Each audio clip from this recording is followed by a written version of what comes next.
people who are supposed to be overseeing the FBI have ignored egregious examples of corruption over many years. But they're getting very hard to ignore because they're just so obvious now. And it's not just the raid on Mar-a-Lago. Consider the Gretchen Whitmer kidnapping case. You may remember that story. It's from the fall of 2020. You may even have followed it a little bit and heard how it ended. So it seemed like a terrorism plot was in fact a setup by the government to make a group of ordinary people in Michigan look like terrifying right-wing extremists, those violent white nationalists Joe Biden is always mumbling about. Well, it turns out there aren't enough of those people in real life. They're pretty rare, actually. It's not a very racist country, despite what they tell you. So the Justice Department had to go create some, and they did. And that's not just our opinion. That was the finding of a federal jury in Michigan. So it's a shocking story, really. But the details of that story are even worse than that. They are beyond belief, and we'll tell you what they are in just a minute. But first, to set the scene, here is Gretchen Whitmer herself, governor of Michigan, announcing that she was the intended target of a terrorism plot. This is from October 8th, 2020. Earlier today, Attorney General Dana Nessel was joined by officials from the Department of Justice and the FBI to announce state and federal charges against 13 members of 2 militia groups who are preparing to kidnap and possibly kill me.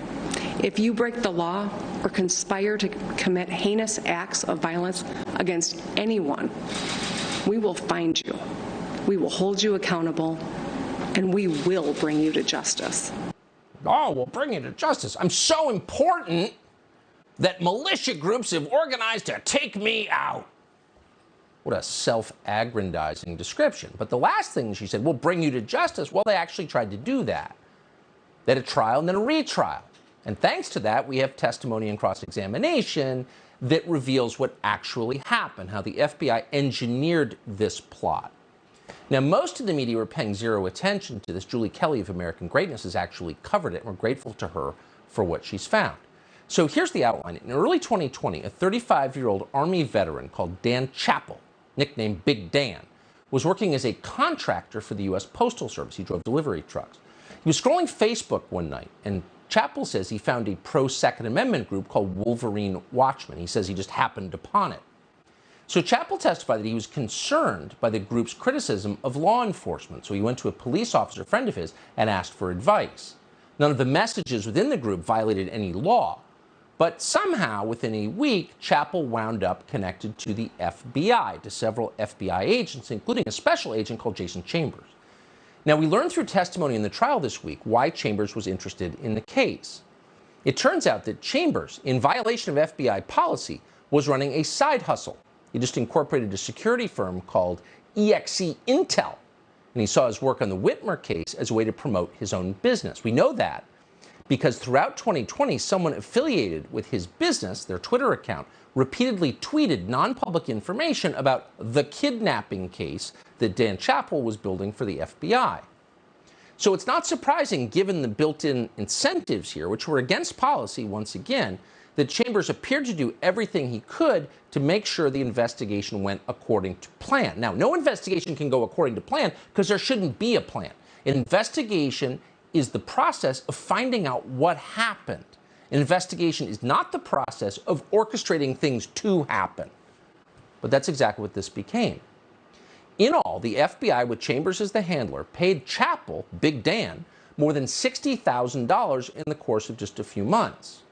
Today, Chappell testified that he made more money working for the FBI in 7 months than he did working for the United States Postal Service over the course of an entire year. So there's a lot of money moving from the FBI, the federal treasury, to this informant.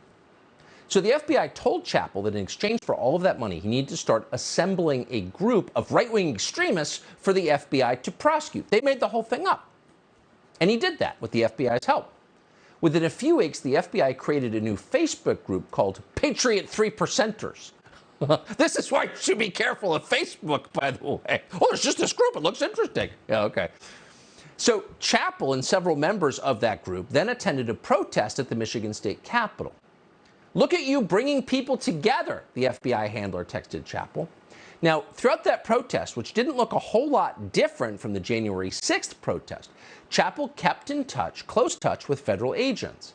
He informed the feds that a 37-year-old man called Adam Fox was at the state capitol during the protest. Now, Adam Fox was got to be one of the least powerful people in our society. He lived alone with his 2 dogs in the basement of a vacuum repair shop. Why? Because he had no money whatsoever. In fact, he had so little money that in order to get running water to brush his teeth or use the bathroom, he had to go to a nearby Mexican restaurant and use their men's room. So Chappell began texting this diabolical mastermind, Fox, hundreds of times. But Fox seemed inherently moderate, actually. He wrote things like this, quote, "Our goal is to restore the constitutional republic." Fox also said, quote, "In our hearts and minds, we are not domestic terrorists." Oh, sounds very dangerous. So based on those text messages, the FBI gave Chappell more instructions. They provided Chappell with several $5,000 limit credit cards, and they told him to give those credit cards to Fox and tell him to spend it on guns and ammunition. So Fox, despite the fact he had no money at all, he had to use the men's room in a Mexican restaurant to brush his teeth, refused. On 5 separate occasions, he refused to take the credit cards to buy guns and ammunition. Then, what a terrorist. Then in July of 2020, Chappell suggested that Fox and others fire rounds into the governor's mansion as well as at her cottage. But the alleged plotters, including Adam Fox, again refused. They didn't want to hurt the governor. Ultimately, in August of 2020, the group started to splinter. Chappell and other informants were instructed to keep the group together. No! Keep it together! Keep the threat real! So they introduced another undercover agent who pretended to be an explosives expert. He showed the group a video of a bomb that blew up a vehicle to prove he knew what he was doing. Where'd that video come from? Well, it was made by the FBI. Is this shaking your confidence a little bit? These details are real, by the way. They came out at trial. Then the Bureau recruited a convicted felon and a longtime FBI informant called Stephen Robson to introduce a new idea to Fox as well as to Barry Croft. This time, the idea was to kidnap Gretchen Whitmer. Robson, with the FBI's money, organized several events, including a national militia conference in Ohio, training in Wisconsin, and a meeting in Delaware. FBI orchestrating all of this. On July 18th, 2020, at one such militia meeting, again, organized by the FBI, when they tell you, oh, right-wing extremists. In this case, they created them.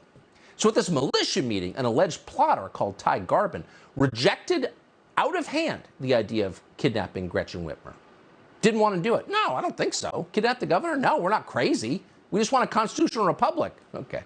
Then the topic came up again in August. And then another defendant called Daniel Harris was equally adamant. No snatch and grab, he said. I swear to effing God. So clearly, they said it emphatically, out loud, explicitly, these are people who are not interested in kidnapping Gretchen Whitmer, the governor of Michigan. But the FBI kept pushing. The FBI informants drove the defendants to Gretchen Whitmer's home. Then they suggested killing the governor of Virginia, also a Democrat.